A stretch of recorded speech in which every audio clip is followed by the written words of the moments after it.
When this mother gave birth to her baby, nurses were shocked by the newborn's body. This is an incredible story about a peculiar girl who lives in a little village. One day a wolf came up to her and attacked her. People were not unaware that he had left her.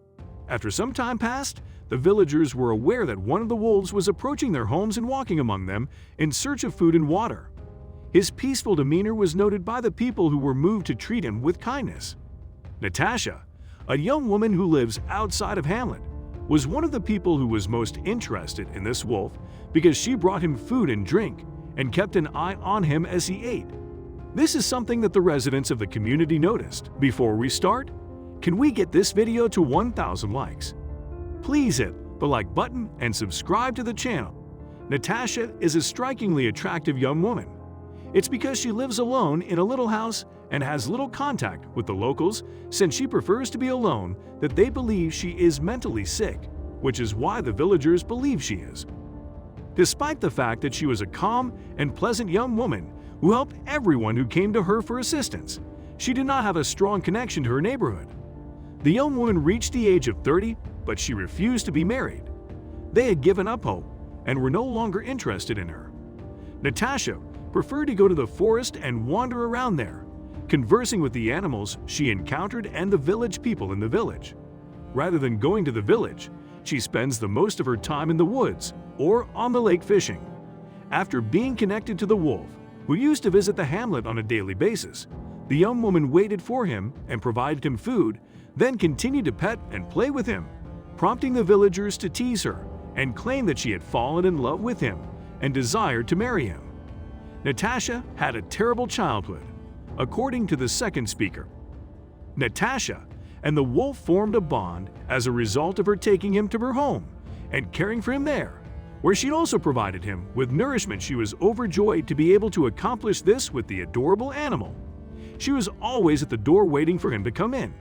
When the locals discovered that the wolf was living with Natasha, they were outraged. Their suspicions were well founded, as a person could not live peacefully with an animal as strange as this young woman, and so she must be insane. It was initially declined by the young woman, but she was compelled to accept it by these males. The young woman was obliged to kick the wolf out of her house, but he refused to leave because he used to live with her before she divorced him.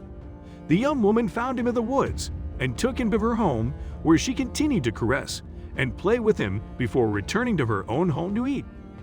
Natasha came upon a fisherman in the wilderness one day and struck up a conversation with him.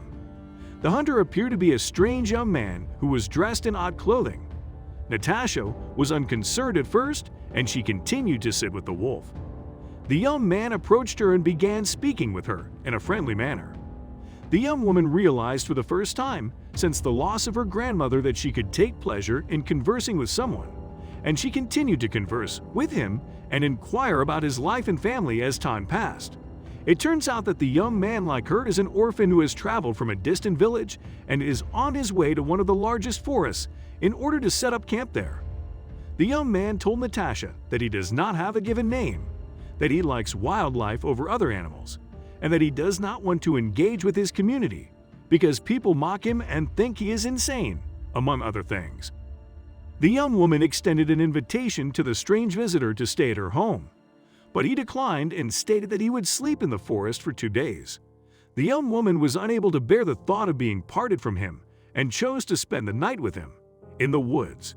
Having fun with this young man helped the young woman restore her zest for life, which in turn helped her regain her confidence. She desired to spend more time with him, but he made the decision to go and left her feeling dejected. She discovered that her tummy had swelled after 4 months, and she became suspicious that she might be pregnant, and when she went to the clinic in the hamlet to be examined, she discovered that she was indeed pregnant and that she was in the 4th month of her pregnancy. The word of Natasha's pregnancy quickly went around the community, shocking everyone in attendance. They are fully aware that she does not allow anyone to approach her and that she is quite private. A rumor developed over time that the young woman had become pregnant from the wolf that she shared her home with, and everyone became interested in hearing more about the situation. The young woman gave birth to a beautiful baby boy who was in excellent health, and she made certain that the people did not see him because they would undoubtedly begin to insult him.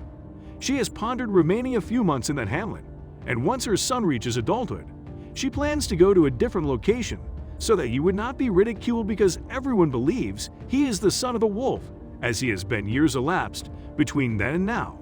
Natasha was concerned that her son would come into contact with anyone, and the only one who would allow him to approach him was the wolf who came to see her in the middle of the night.